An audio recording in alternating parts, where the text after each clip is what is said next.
Hayi bafethu kube Ubonko is arrested. Ubonko is arrested bafethu, covering everything that has been happening lapha Genesis. But the bigger person who actually caught the bigger fish by actually arresting and making sure ukuthi Ubonko gets arrested was uThando bafethu. But also izenzo zikaBonko were the ones which actually got him arrested because he punched a policeman.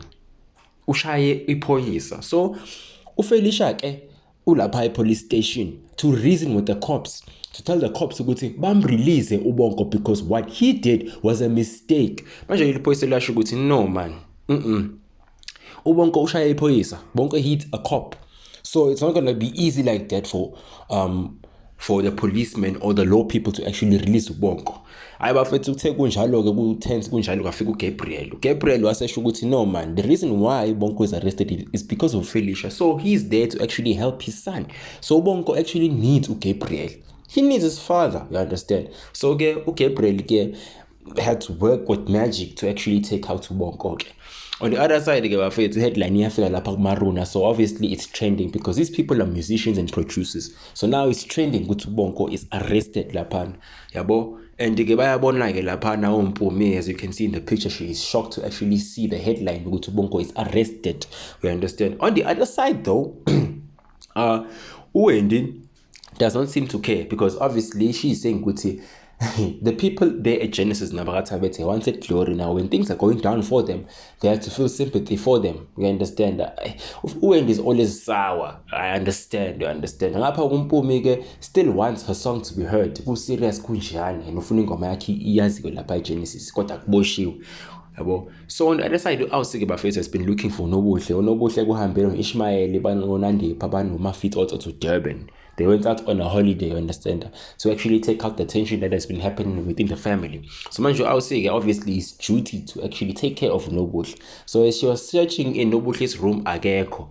So Unowa thought to himself ukuthi noma Nobuhle uvamise ukuhamba nesikhwama and he saw Nobuhle ephuma nesikhwama. So eventually she's at the gym, of which she's not at the gym. No one knows ukuthi Nobuhle ukuphi as of yet lapha kwaThabethe. So bafethu Ubonko uyaphuma ejele, but mayiphuma ejele he's surprised to see Gabriel, you understand. So Ubonko prefers to actually stay inside jail than to be taken out by Gabriel, you understand, because he never actually expected ukuthi Gabriel azomkhipha lapha ejele.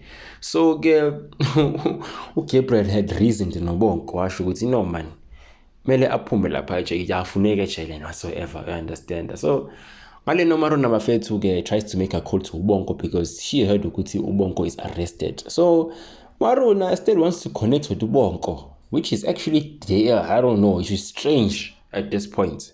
It is strange because you want to connect with the person who doesn't want to connect with you. She never even chose Maruna, she chose Owetu instead.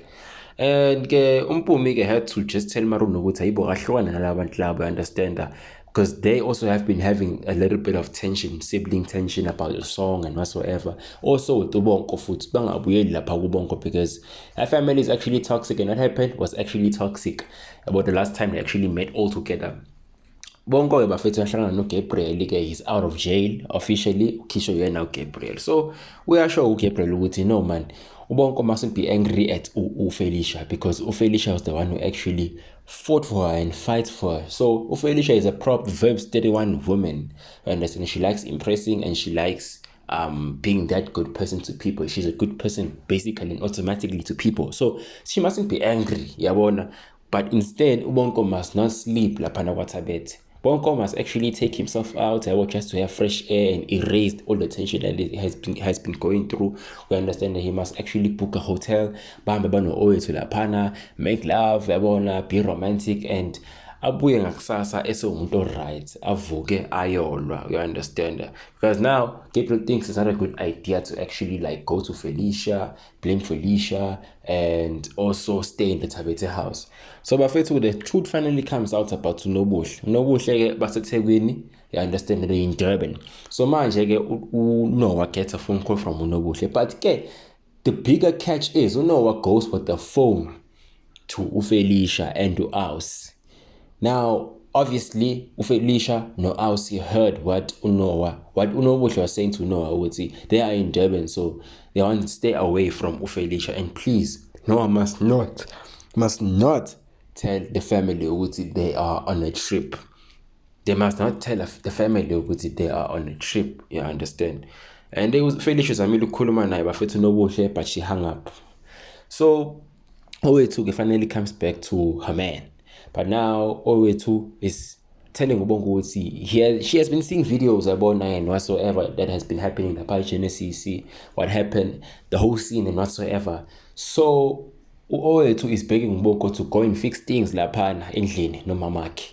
Yabona, Bonko must go back to the house and fix things. But Bonko bafethu, I think he took his father's advice, Gabriel, ukuthi aphume lapha kwaThabethe, find his own hotel room and actually like have some fresh air out of everyone in order for him to actually find himself. I guess sesifikile isikhathi sokuthi uBonko alalele uGabriel, because I feel like uBonko is actually cooperating with Gabriel, yabo, and that's what he told Owethu exactly ukuthi he needs time, yabona, and Owethu was actually more considerate about what uzohamba naye, but Ubonko was like, nah, it's cool, yeah, he's gonna spend the night in the hotel, uzoba right coin. So enemies bafethu they unite, yabona, ama enemies here asehlangene ke. So after Gabriel took Bonko out of jail, I mean, yabona, uselapha endlini la dehlala khona kwaThabethe, obviously it's Felicia's house. So bafethu uyasho Gabriel ukuthi bafethu rana iGenesis ubuye urujane ifamily njengeyaThabethe, the legacy is a whole burden. It's a burden, umthwalo, you understand? So uGabriel ke uyachaza bafethu ukuthi a lot of guys in that Thabethe family went to jail. Yeah, well, now it's including Ubonko, because I think he said Umuzi, the late husband of Felicia, also went to jail. I don't know who else went to jail and whatsoever. And then obviously Ubonko was the other one who actually went to jail, understand? So Gabriel amtshela uFelicia ukuthi he is praying ukuthi no, angaye jail naye, angaye jail, you understand? Because I understand Gabriel ukuthi enze namadoda angaka ukuthi uFelicia zawazonde, because Felicia hates these guys, understand? I think Felicia hates everyone she has been in a relationship with, understand? So now Gabriel is questioning that ukuthi what did these guys do in order for Felicia to hate them? Like, that was the question, yabona. And then like, hey, bafethu, it was all tense because now Felicia she was like, hey, get out before she does something and whatsoever. You get me? So bafethu, that was it. Lapha Genesis. Make sure you tune in to 161 Mzansi Magic, Monday to Friday, 7:30, bafethu. Let me know what you think is gonna happen next, bafethu. And again, please don't forget to like, share, comment, and subscribe. Ngiyathanda nonke bafethu, ngiyathanda. Danko.